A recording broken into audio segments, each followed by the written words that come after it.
Graça e paz do nosso Senhor e Salvador Jesus Cristo. Estou fazendo a leitura da palavra de Deus, em Efésios 2, versículos 19 a 22. Assim, já não sois estrangeiros e peregrinos, mas concidadãos dos santos, e sois da família de Deus, edificados sobre os fundamentos dos apóstolos e profetas, sendo ele mesmo, Cristo Jesus, a pedra angular, no qual todo o edifício, bem ajustado, cresce para santuário dedicado ao Senhor, no qual também vós, juntamente, estáis sendo edificados para a habitação de Deus no Espírito. Amém? Amém, irmãos? As portas de muitos templos estão fechadas. Mas eu vou dizer para você que há uma igreja que nunca fecha. Os templos podem estar fechados, mas a igreja de Deus, ela nunca fecha. Esse é o tema da nossa meditação hoje. A igreja que nunca fecha. Paulo, nesses versículos da palavra de Deus, escrevendo aos Efésios, ele vai falar sobre essa igreja, a igreja de Deus, a igreja verdadeira, que não se limita a um templo.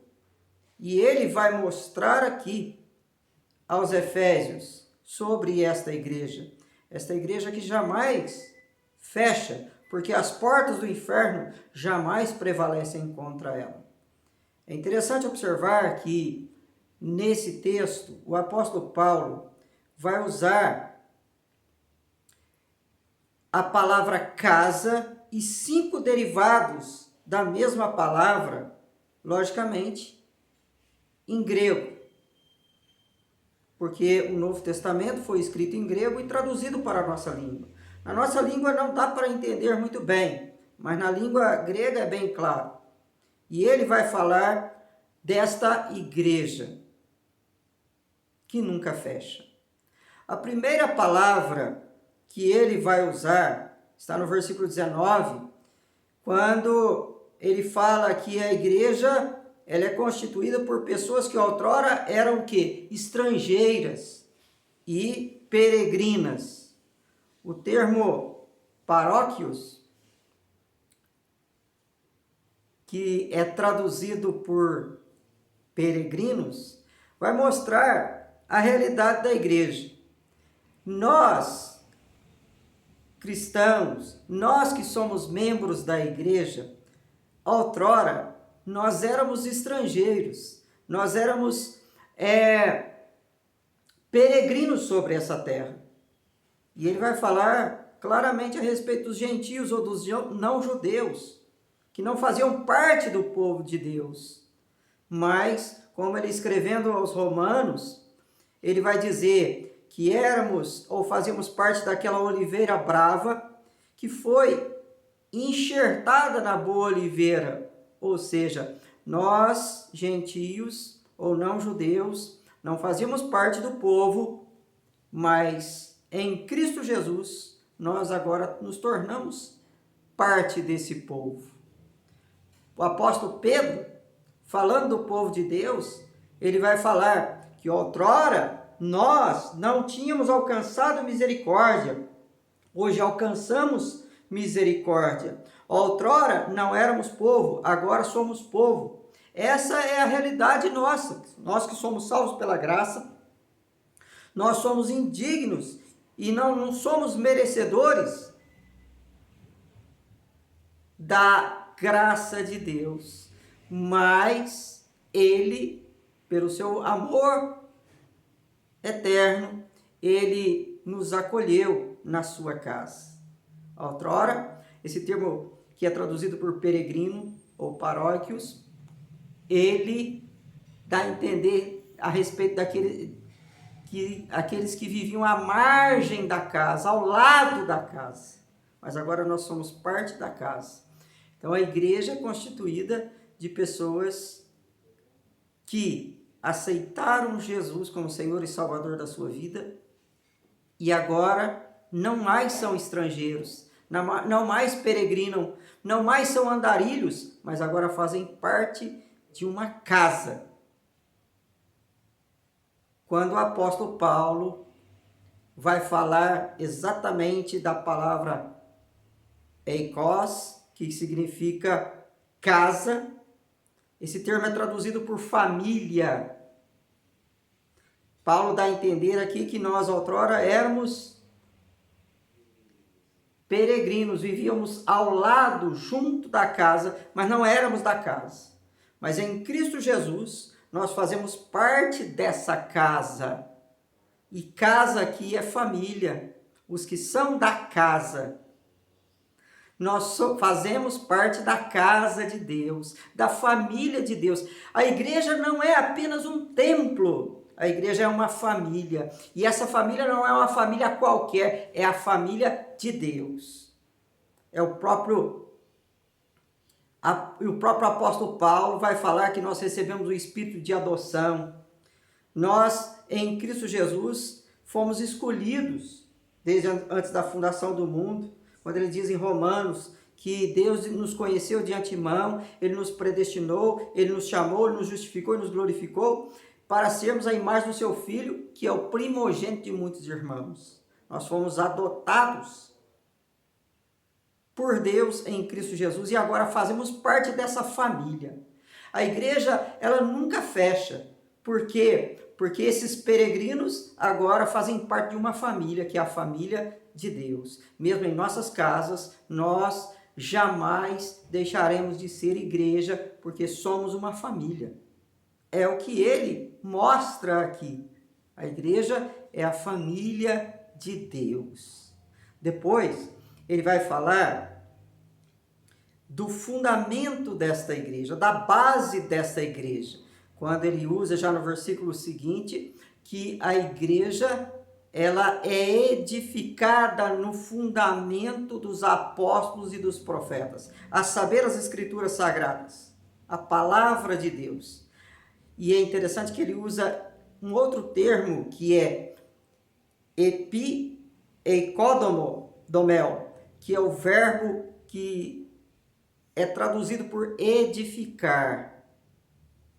E é interessante que esse termo significa edificado sobre esse fundamento.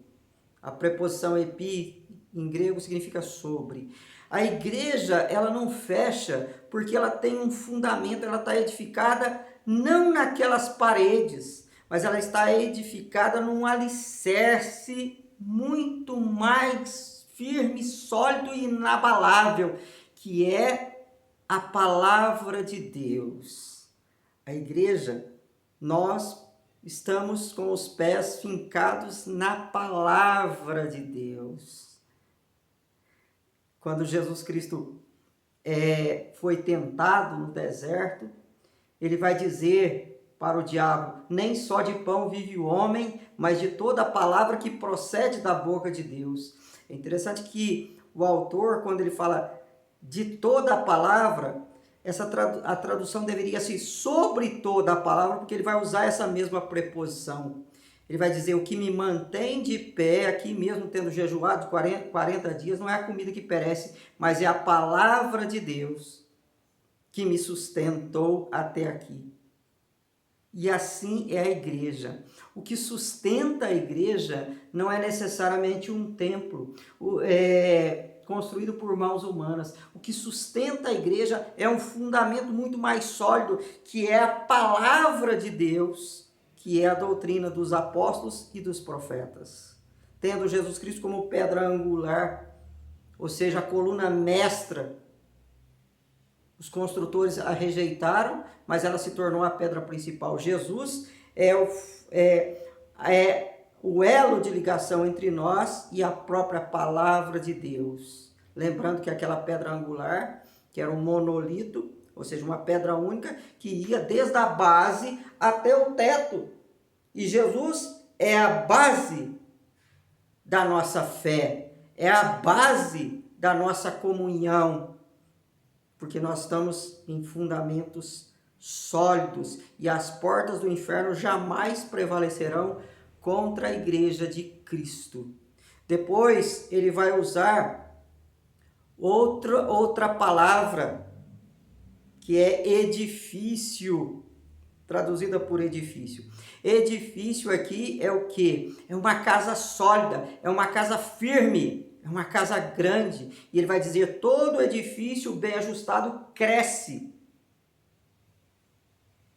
A igreja, ela não fecha, por quê? Porque ela é um edifício sólido, inabalável, ela não foi construída sobre areia.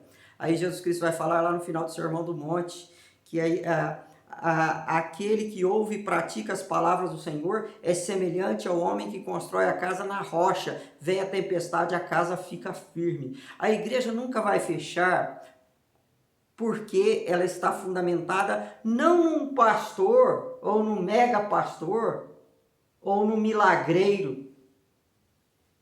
Não, num evento ou em eventos especiais, mas ela está fundamentada na palavra de Deus. E é um edifício sólido, bem fundamentado. Por isso ela cresce a cada dia. Mesmo em casa, mesmo com as portas do templo fechadas, ela pode crescer. Aí a gente lembra da igreja primitiva, que sofreu terríveis perseguições, mas a cada dia era uma igreja que, ao se reunir em casa, porque não havia templos, eles cresciam cada vez mais, porque eles perseveravam na doutrina dos apóstolos. O outro termo que ele vai usar aqui, que é o quinto termo que nós falaremos aqui, é suneikonomê, que significa edificados juntos, que está lá no último versículo, que nós somos edificados juntos. É interessante que o termo significa com ou em conjunto. É um termo só, que é traduzido por vários termos aqui nesse último versículo. Mas o que ele está falando? Que a igreja de Cristo nunca fecha, porque nós temos uma comunhão verdadeira e nós crescemos juntos. A cada dia a igreja vai crescendo nesse fundamento, nesse alicerce sólido, que é o alicerce da palavra de Deus, é o fundamento dos profetas e dos apóstolos. Ele vai solidificar, esse fundamento vai tornando sólida a igreja e vai fazendo com que a igreja cresça em comunhão. E é interessante nós observarmos que quando o amor de Deus reina, quando a igreja persevera numa doutrina séria e verdadeira, nada abala, nada destrói a comunhão. Aí a gente lembra da igreja primitiva, que perseverava na doutrina dos apóstolos, na comunhão, no partir do pão e nas orações. Nós podemos estar longe do templo, cada um nas nossas casas, cada um nos nossos lares, mas nós estamos irmanados, nós estamos unidos na mesma fé, no mesmo propósito, porque somos família. E a família, ela está ligada por laços de sangue. E nós fomos irmanados, nós nos unimos através do sangue de Cristo. E nós estamos unidos porque somos filhos do mesmo Pai. Por isso, nós temos a mesma fé, fomos selados no mesmo Espírito, porque há um só batismo, uma só igreja, um só Deus e uma só fé. E caminhamos juntos nessa mesma fé. E o último termo que ele vai dizer é que a igreja de Cristo é a habitação do Espírito. Ele vai usar um outro termo que é comério, que significa debaixo da casa, sob a casa. O que ele está dizendo aqui? Que a igreja, ela tem o Espírito Santo dentro dela. A igreja é a habitação do Espírito Santo. Aonde está o Espírito Santo? O Espírito Santo é onipresente, ele está em toda parte. Ele está nos templos, mas ele está dentro de nós. Por que a igreja de Cristo nunca fecha? Porque nós somos templo do Espírito Santo. O Espírito Santo está em nós, o Espírito Santo se move em nós, o Espírito Santo age em nós. O Espírito Santo, quando ele desceu no dia do Pentecostes, em forma ali de línguas de fogo, como um vento impetuoso, encheu toda a casa e ele continua enchendo toda a casa. Por isso a igreja nunca fecha, porque o Espírito Santo age em nós, age através de nós, nos unindo, nos fortalecendo, nos ensinando a palavra de Deus, que é o fundamento dos profetas e dos apóstolos, nos conscientizando que somos filhos de Deus, família de Deus e estamos na mesma casa. Por isso, que você possa se sentir fortalecido cada vez mais. As portas do templo estão fechadas, mas a igreja está aberta para mim, está aberta para você, a palavra de Deus não está algemada, nós podemos viver nesta mesma fé. Que Deus te abençoe, que Deus te guarde. Amém?